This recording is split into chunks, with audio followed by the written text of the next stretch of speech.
Listen to this. That is the sound of my childhood. The 1980s, or specifically 1980 for this episode. The golden age of arcades were in full swing. Neon lights flickered, 10p's in your pocket, and in the corner of my town was my local arcade, the Cue Ball. You looked inside and you could hear the white noise blips and beeps, and every cabinet seems to glow with excitement. Back then, games weren't just entertainment, they were experiences. I've spent countless hours in those arcades with my mates, mesmerised by the flashing screens and hypnotic sounds, and today I take you down memory lane, my top arcade games, or games in general, from 1980. The ones that shaped the era and for us shaped our childhoods. So grab a coin, step up to the cabinet and let's dive in. First on this list, at number 10, Lunar Lander. Before we were blasting aliens or saving galaxies, we were just trying to land the thing. Atari's Lunar Lander dropped in 1979, but by 1980 it was still drawing crowds who wanted to prove they could touch down on the moon without crashing. You had this big thrust lever in your hand and every squeeze mattered. Too much and you'd burn fuel, too little and you'd drift helplessly. It was quiet, minimalistic, but it taught you precision and patience. And when you finally landed softly, you'd look around at your mates and grin. A small victory in a stark lunar landscape. Lunar Lander showed us that games didn't need explosions or aliens to be thrilling. Sometimes, all you needed was a good landing. What is fascinating about Lunar Lander is that Atari's 1979 version wasn't actually the first. The idea had been floating around since the very dawn of computer gaming. The earliest known version dates all the way back to 1969, a text-based game written in BASIC for DEC mainframe computers. You'd type in commands like thrust 30 or burn 10 to control your descent, and the computer would spit out the altitude, velocity and fuel. No graphics, no sound, just you and your imagination. But even then, the challenge was the same. Land softly or crash spectacularly. Over the next few years, Lunar Lander popped up in different forms on various computers, each version a little more sophisticated than the last. By the mid-1970s, you could find graphical versions running on mini-computers, complete with simple line displays. Then came Atari's 1979 arcade release, which turned that quiet simulation into something tangible and thrilling. It used glowing vector graphics to draw the lunar surface and lander, paired with a big metal thrust lever that made you feel every ounce of gravity fighting against you. So really, Lunar Lander is one of the oldest ideas in gaming, reborn again and again as technology advanced. The 1979 version wasn't just a game, it was a bridge between the old text adventures of the 60s and the visual arcade experiences of the 80s. Next up, at number 9, it's Space Invaders. If there's one game that truly kicked off the arcade craze, it was this one. Released in April 1978, but by the 1980s, it was everywhere. And that's why it's on this list. You'd walk into any arcade, any cafe, or even a fish and chip shop, and there it was. That pulsing sound, like a heartbeat speeding up as the aliens crept closer. The first time I saw it, I remember thinking how different it looked from everything else. Rows of neat little invaders marching down the screen, one pixel step at a time, and just you, a tiny cannon at the bottom, holding them back. It was simple, but it felt huge. What made Space Invaders special was that tension, that sound. It wasn't just music, it was the game. each note getting faster as the invaders dropped lower. You'd feel your pulse match it, and the whole room would lean in when someone was down to the last alien. Everyone had their own theory on how to beat it. Some swore by hiding behind the bunkers, others by shooting in rhythm, and those moments when you cleared the screen, pure magic. It wasn't just a hit, it was a cultural moment. In Japan, people say it caused a shortage of 100 yen coins. Over here, it was the game that made arcades explode in popularity. Space Invaders showed us that video games weren't just a passing fad.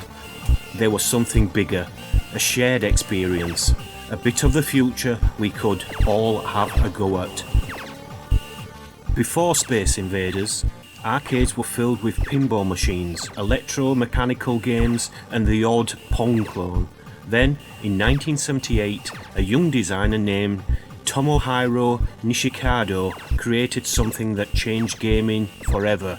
Nishikado was inspired by Breakout, the classic blockbusting game from Atari, but wanted to make something more alive. Instead of knocking out bricks, he imagined rows of enemies that moved and fought back.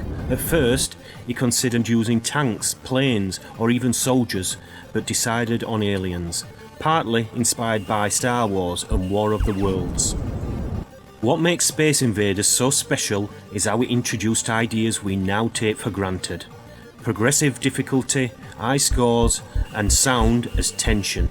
As the aliens marched closer, the simple 4-note soundtrack sped up. Not because it was scripted, but because there were fewer invaders left to process, and the computer could play the sound faster. That unintentional effect turned into one of the most iconic bits of game design ever. The game was built entirely by Nishikado on hardware he designed himself, because nothing at the time could do what he needed. He even built his own microprocessor-based development system to make it work. That DIY effort gave Space Invaders its distinctive rhythm and look, smooth movement, eerie animation, and that famous sense of rising panic. When it hit the arcades in Japan, it was a sensation. It paved the way for everything that followed: Galaxian, Defender, Phoenix, and beyond.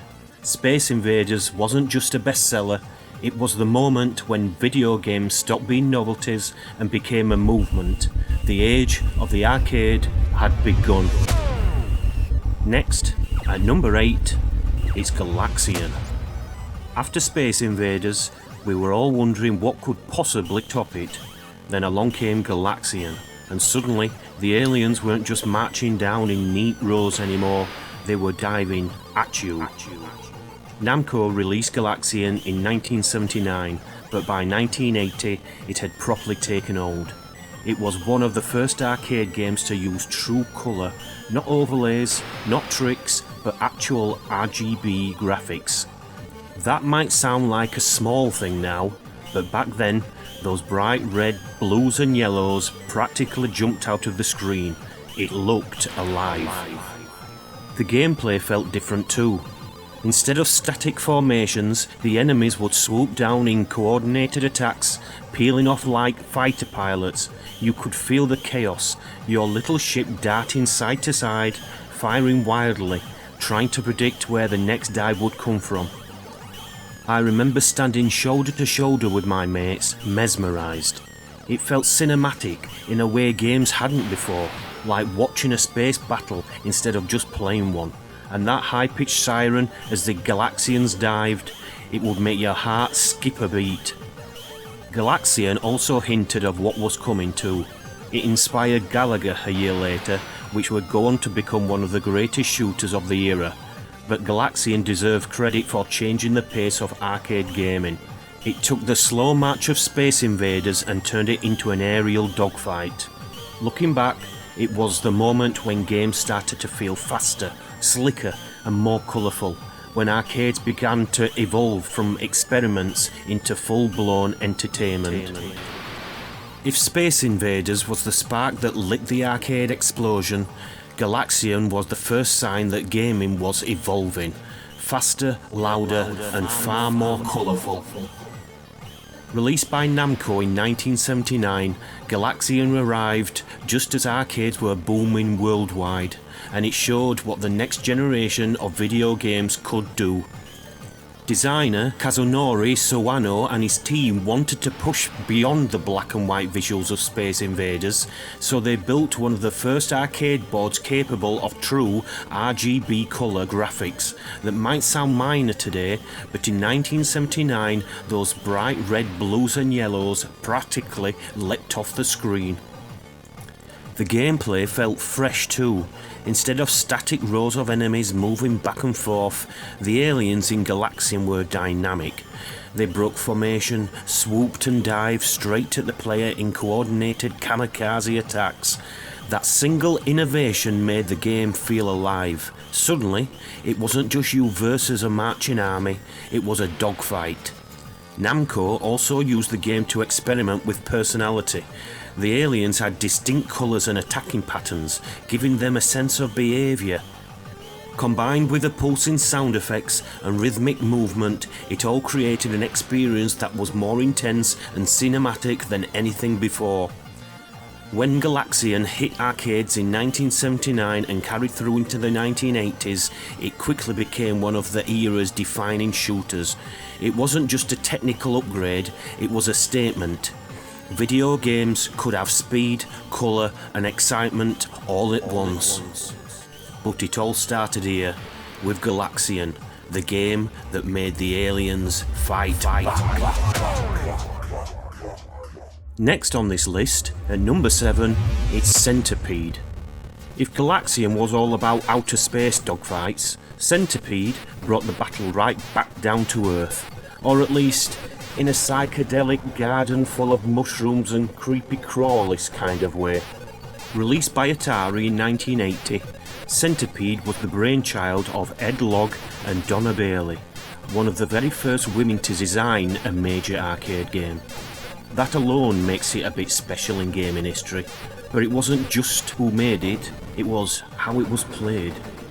Most shooters back then were left to right or top down. Centipede gave you this narrow playfield, your little blaster at the bottom and a wriggling centipede snaking its way down through a maze of mushrooms. Every segment you would hit would split off, making things even worse, until the screen was a blur of movement and sound. The trackball was the secret weapon, no joystick, just this smooth, heavy ball that let you zip around with precision. It made the game feel faster, more responsive, almost graceful once you got the hang of it. And the colours. Compared to the darker, more mechanical games of the time, Centipede looked like a box of fireworks going off. Pink mushrooms, green centipedes, blue spiders, it was pure arcade candy. What really stands out though is how playable it still feels. The difficulty ramps up beautifully and the chaos never feels unfair. You'd start off thinking, just one more go, and suddenly realise you've been standing there for an hour. Centipede proved that arcade games could be fast and fun and beautiful all at once. It wasn't just about blasting aliens anymore, it was about style, and for anyone who played it back then, that whirring trackball sound it burned into every memory forever. Ed Logg was already known for hits like Asteroids, but with Centipede he wanted something fresh, a shooter with rhythm and personality. Working with Donna Bailey, they blended arcade precision with a bright, approachable aesthetic that stood out with Atari's vector-inspired raster hardware. Bailey's colour palette pushed the limits of what the arcade graphics chips could do. Each sprite, the mushrooms, centipede segments and enemies popped with vibrant contrast, giving the games a visual identity no one else was attempting in 1980. The use of the trackball controller was also another breakthrough.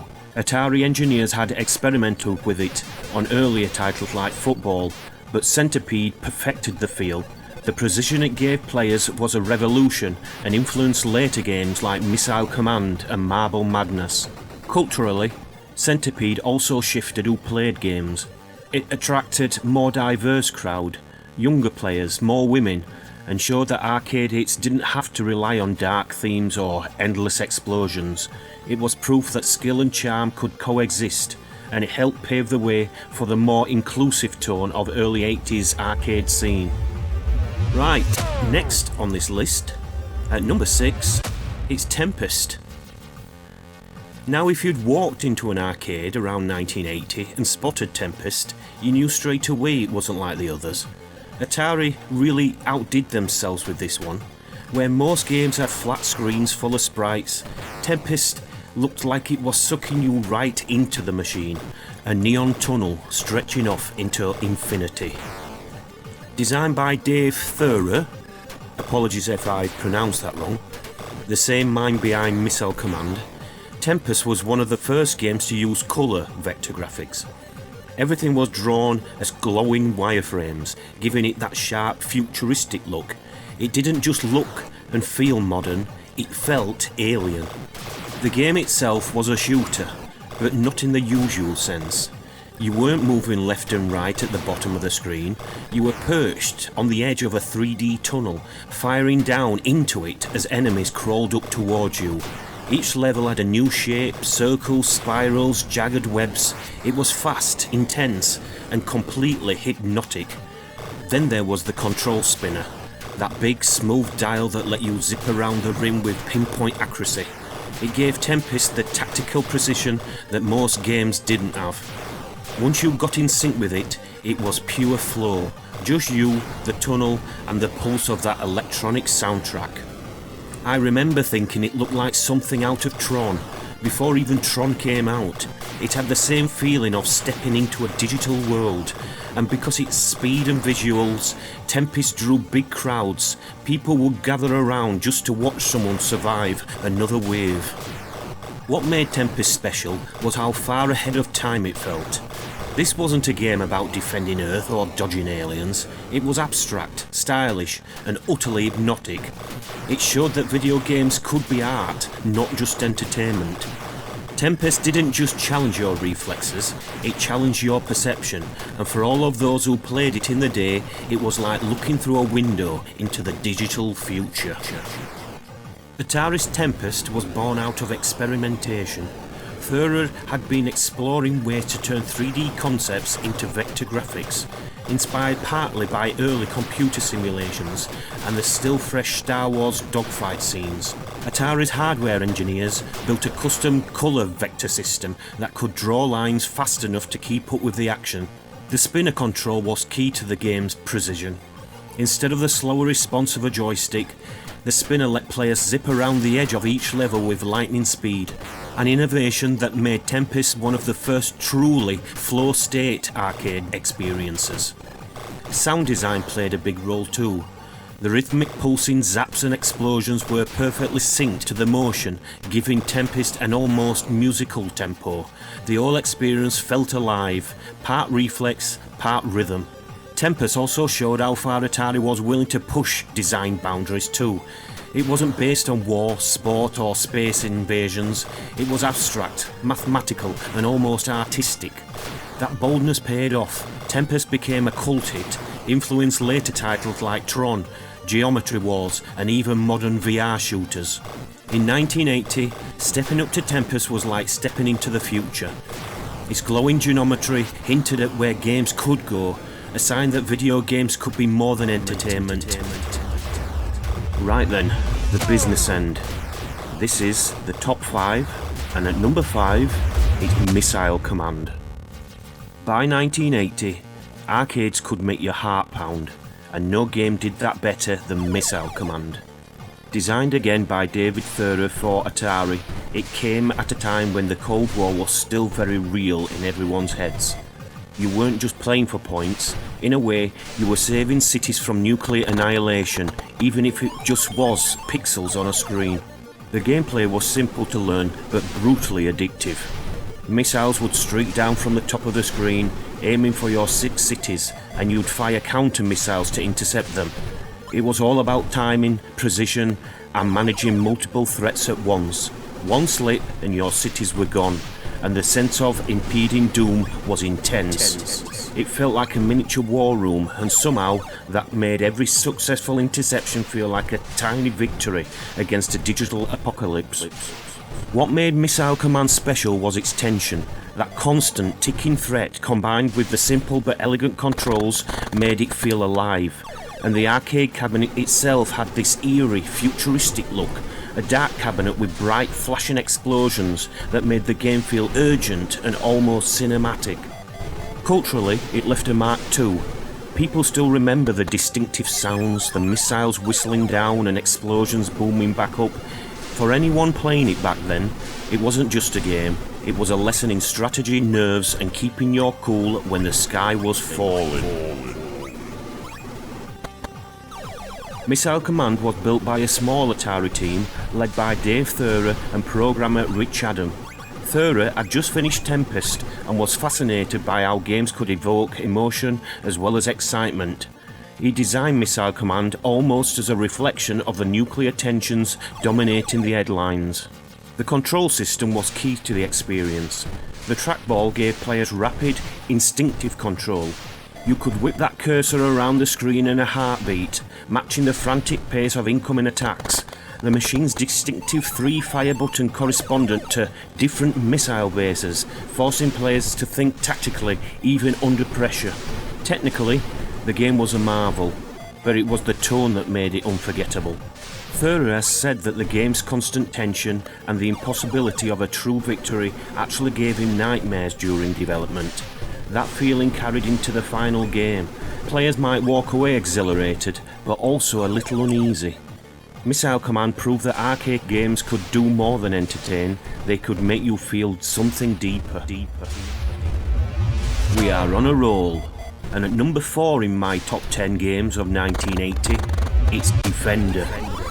By the time Defender hit arcades in 1980, the idea of a fast-paced side-scrolling shooter was practically revolutionary. Williams Electronics designed it, and right from the start, it was intense. Unlike most games of the era, you weren't confined to a single screen. Defender scrolled left and right endlessly, with alien ships swooping in from both directions.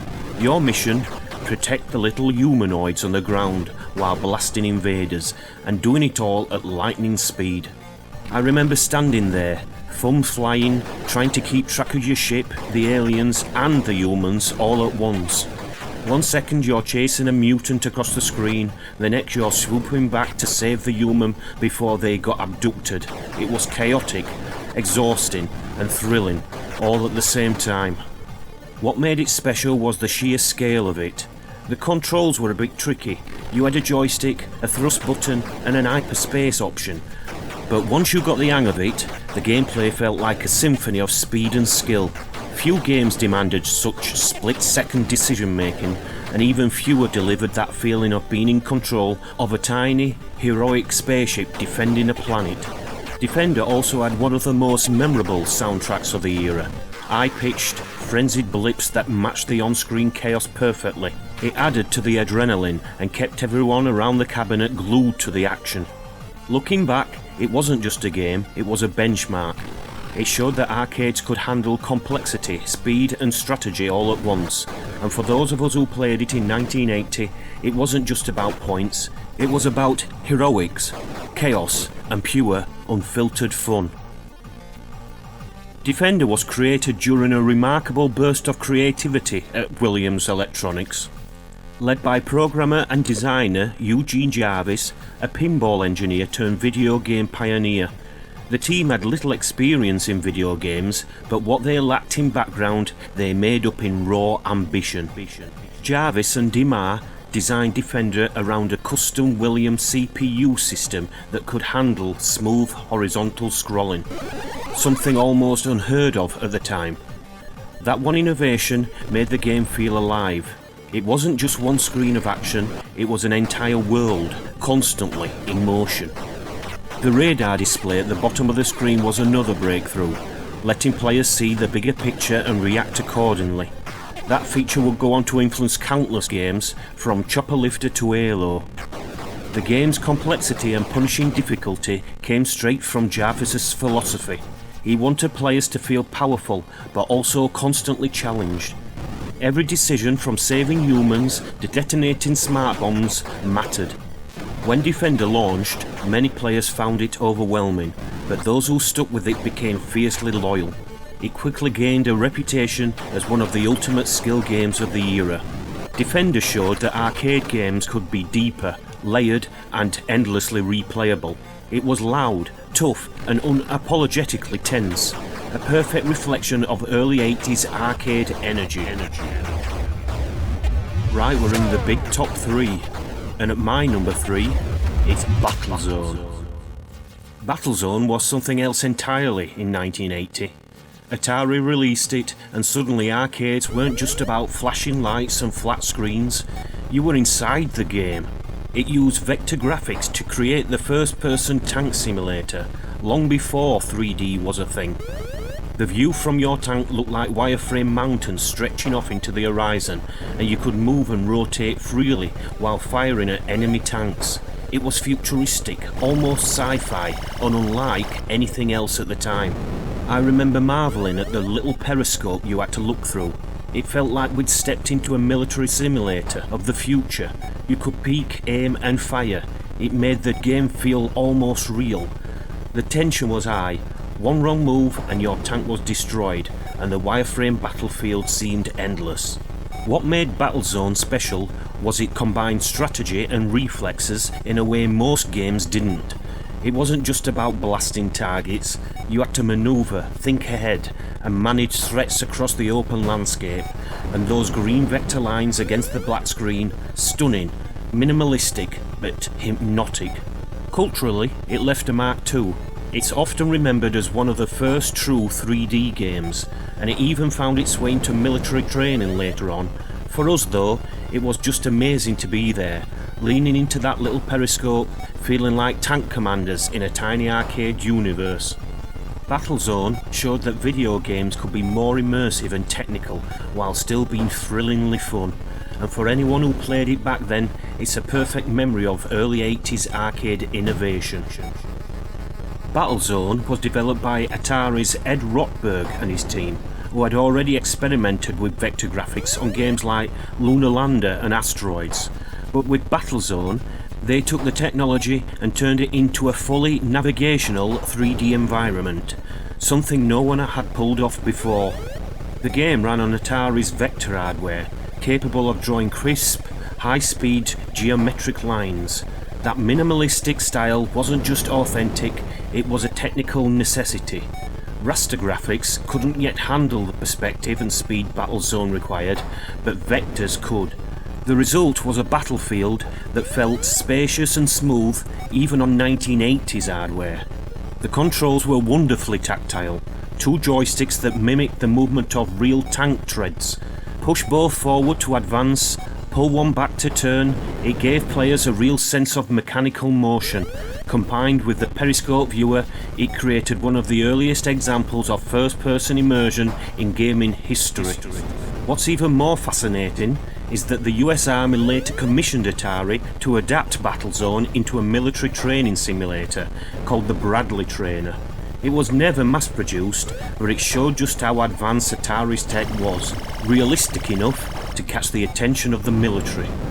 Battlezone didn't just set a new standard for 3D visuals, it planted the seed for an entire generation of first-person games.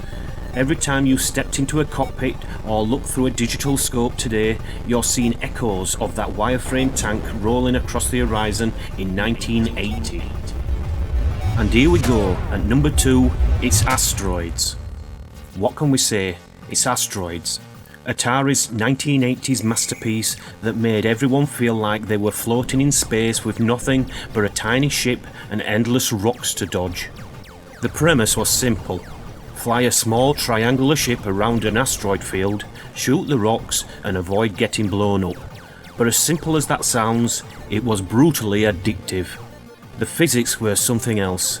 Momentum carried your ship across the screen and you'd spin around trying to line up shots while the asteroids drifted and split apart. Every playthrough felt different, chaotic and completely engaging. I remember shouting warnings and celebrating every successful blast. There was this tension that built with every rock you destroyed, and every time a big asteroid split into 3 smaller ones, it was like the game was mocking you, daring you to survive. Asteroids was also one of the first games to use vector graphics in a bold, minimalistic way. That stark, glowing design made the game feel endless and alien, and combined with the hypnotic sounds of your lasers and explosions, it sucked you in completely. What made it special was how it balanced simplicity and challenge. Anyone could pick it up, but mastering it, surviving wave after wave, took skill, patience and nerves of steel. And culturally, it became huge. Coin-hungry players, tournaments and even home console ports made it into one of the most defining arcade games of the era. Asteroids wasn't flashy in the same way some other games were, but it had rhythm and tension all of its own. For those of us who played it back then, it was a lesson in focus, persistence and pure, unadulterated fun. Floating in space, blasting rocks and trying not to die, it doesn't get more 80s than that. Asteroids was designed by Ed Logg and Lyle Rains at Atari, and it evolved directly out of Lunar Lander. After experimenting with realistic physics and vector graphics on that earlier game, they wondered what would happen if they added speed, a constant stream of moving targets instead of one careful descent. The result was revolutionary. Using Atari's vector display hardware, Asteroids rendered each line with laser-like precision, giving the game a crisp, timeless look that still holds up today. The physics engine was another breakthrough. Thrust, momentum and rotation were all handled with surprising realism for the time. The control scheme was simple but genius. Rotate left to right, thrust and fire, plus a hyperspace button that could save your skin or drop you into disaster. That combination gave the game its iconic rhythm: slow drift, sudden acceleration, spin, shoot, repeat. Asteroids also popularised the concept of the iScore table. Seeing your initials on that glowing list at the top of the screen was pure magic, bragging rights in electric form. The game became a massive hit, selling tens of thousands of cabinets worldwide and cementing Atari's dominance. More importantly, it inspired generations of designers. Its clean mechanics and infinite loop of challenge became a template for everything from geometry wars to modern indie shooters. Asteroids was proof that elegance and tension could coexist. It didn't need a story or fancy graphics, just physics, patience and nerve. For players in 1980, it was the ultimate test of control in the endless dark. And here we are, at number one, my number one of 1980, it has to be Pac-Man. Yes, it's Pac-Man. By 1980, he had already taken the world by storm. From arcades in Tokyo to corner shops in London, everyone knew that little yellow chomper, and everyone had their own strategies, from dodging ghosts and gobbling up pellets. Designed by Toru Iwatani at Namco, Pac-Man was revolutionary because it wasn't a shooter. It wasn't about destroying aliens or blasting tanks. It was about movement, pattern recognition and survival. You were navigating a maze, chasing dots, avoiding Blinky, Pinky, Inky and Clyde, and trying not to die in the most satisfying way possible. I'd play for hours, comparing high scores and sharing tips. Everyone had their favourite ghost chasing technique, and we'd argue endlessly over maze paths which was safest. The cabinet was bright, fun and cheerful, a contrast from the darker, more aggressive games that dominated arcades at the time. What made Pac-Man special is that it appealed to everyone, regardless of skill or experience. And it created a sense of community. You'd gather around, cheer for someone making a tricky escape, or groan when a ghost trapped them at the last second. And it was enormous. Merchandise, cartoons and even songs. But at its heart, it was just a simple, brilliantly designed game that hooked you with every chomping bite. Pac-Man showed you video games could be friendly, challenging and endlessly addictive all at once. For anyone who played it in 1980, it's impossible to forget that first run through the maze. Behind Pac-Man's cheerful simplicity was some remarkable design thinking. Toru Iwatani and his small Namco team spent over a year perfecting the balance of the mazes and ghost AI. Each ghost followed its own logic, creating unpredictable but fair patterns that gave the game endless replayability. The game ran on Namco's PAC hardware, which pushed colourful, smoothly animated sprites at a time when most games still use monochrome or limited palettes. Its bright blue mazes and expressive characters gave it a personality that stood out immediately in the dim, smoky glow of an arcade. The sound design by Toshio Kai was equally important. The iconic Waka Waka sound wasn't random. It was designed to mimic the rhythm of eating, giving feedback that made the gameplay feel alive. Every chomp, ghost chase and jingle built a connection between player and game that went beyond visuals. And then came the cultural impact. Pac-Man broke records everywhere. It became the highest grossest arcade game of all time, earning billions in coins and sparking a full-blown craze. It even appealed across generations and genders, helping to widen gaming's audience and soften its image. In the bigger picture, Pac-Man showed that video games could have characters, not just mechanics. It laid the groundwork for everything from Mario to Sonic, proving that emotion and identity could be part of the arcade experience. Looking back, Pac-Man wasn't just a hit, it was a cultural shift. It turned video games from a pastime into pop culture, and for its players in 1980, it was pure happiness in 8-bit form.